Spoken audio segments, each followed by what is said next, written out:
I hope you feel well rested, because I've got a tough task for you. Don't worry, it's fun. You're going to visit different planets of our solar system and try to run on each of them. Let's figure out where you can run the fastest and where you can barely walk. The fastest man on Earth, Usain Bolt, can run with an average speed of about 23 miles per hour, but his top speed is higher, up to 27 miles per hour. Sadly, we can't all be Usain Bolts. The average person runs at a speed of 6 to 8 miles per hour. But maybe there's a planet out there where you can beat the famous Jamaican sprinters' records. But first things first, what will affect your speed when you run on other planets? For one thing, gravity. Depending on how strong it is on the planet you visit, it'll influence your weight. And in most cases, the heavier you are, the more slowly you run. Plus, on all other planets in our solar system except Earth, you'll have to wear a bulky spacesuit. Without it, your chances of survival there are non-existent. And don't forget about extreme weather conditions on most planets. It's either freezing cold or boiling hot, or very, and I mean it, windy. Anyway, your amazing journey is about to begin. Buckle your seatbelt. The first planet on your itinerary is Mercury. As you sneak a peek at this world through the window of your spaceship, you notice that the planet looks eerily similar to the good old moon. But just a few moments later, you realize it's just an illusion. All over the surface of Mercury, you see craters left by space rocks. This may make your task of running on this planet way harder. This and your bulky spacesuit. Duh. But you wouldn't survive on Mercury without this protection. The temperatures on the planet are extreme, 800 degrees Fahrenheit during the day and negative 290 degrees Fahrenheit at night.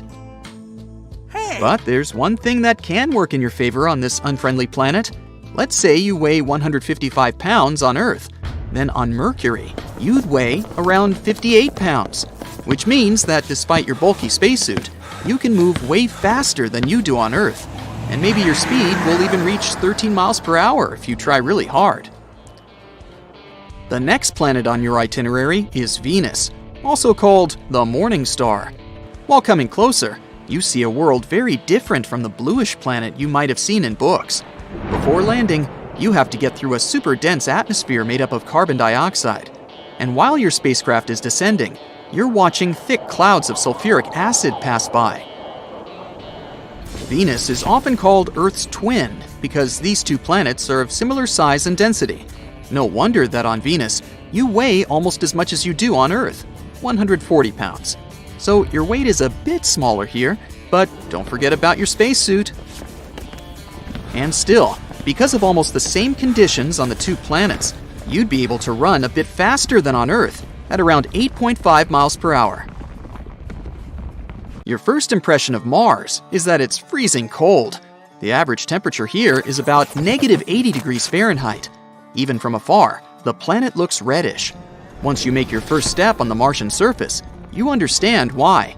The ground's covered with rusty-colored dust. The same fine dust is floating in the air around you. Wherever you look, you see golden, brown, tan, and even greenish hues. They depend on the minerals that make up the soil. The size of the dust layer varies from area to area, but in most places, it's around 7 feet thick. That can make running much more difficult. On Mars, your weight would be much smaller than on Earth, a mere 58 pounds. This will help you achieve an impressive speed of 12 miles per hour. Aren't you a champ? What's that on the horizon? It looks like a tornado. Is it a dust storm? Then it's time to make a run for it. Dust storms sometimes cover the entire planet, and you can even see the largest ones from Earth. And now you're facing a problem. You see, Jupiter, as well as Saturn, is a gas giant. This means that the largest planet in the solar system, and Jupiter is so large it could swallow 1,300 Earths, doesn't have any solid surface. Well, you'll just have to imagine what your running workout would look like if you could run on Jupiter. This planet has an atmosphere that consists of hydrogen and helium gas. During your descent, you admire thick brown, yellow, red, and white clouds. They make the planet look colorful and beautifully striped. On Jupiter, you'd weigh 390 pounds. You'd have to break a sweat to simply walk there, wearing your clumsy spacesuit. If you could step on the planet's surface, that is. If you tried to run there, your best result would probably be a speed of 1 or 2 miles per hour. To make matters worse, it's extremely windy on Jupiter, with the wind speeds ranging from 200 to 400 miles per hour. Do you see those rings? That's Saturn, another gas giant with no solid surface. This planet's made up of mostly hydrogen and helium, and its temperature and density change the deeper you go. If you decided to leave your spacecraft and step on Saturn's surface, you'd just fall into the planet. But from above, it looks as if Saturn does have a surface. The seemingly solid yellowish-brown sphere is surrounded by several layers of clouds. The visible outer layer is made up of ammonia clouds.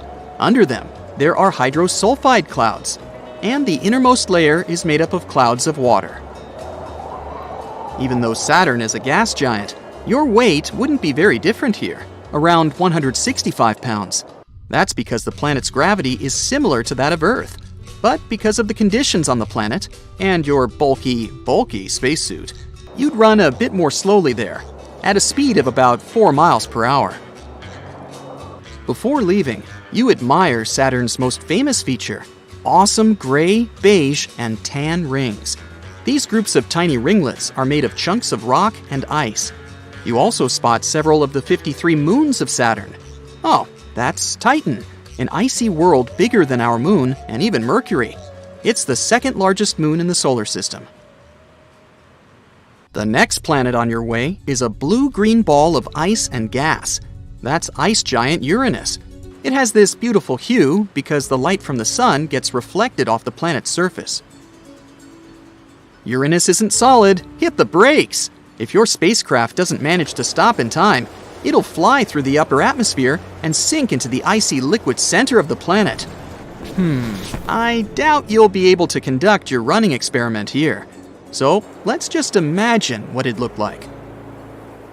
On Uranus, your weight would be around 138 pounds, and against all odds, you could actually reach a good speed here, at least 8 miles per hour. If you didn't get caught in a hurricane, of course. Extreme storms occur on the planet in the summer when Uranus is heated the most. Then, hurricanes can spread for more than 6,000 miles. The furthest planet from the Sun, Neptune, is 4 times the size of Earth, but 17 times as heavy. The blue surface you see when approaching Neptune is actually a layer of swirling gas and permanent clouds. The planet's mantle is made up of water, ammonia, and methane ices. It's the closest thing Neptune has to a surface. And still, there isn't solid ground for you to walk on. So, once again, try to use your imagination. On Neptune, you'd weigh a bit more than you do on Earth, 174 pounds, but your running speed would be just a bit lower than on Earth, around 5 miles per hour. That's the end of your active adventure. Which planet did you like running on the most?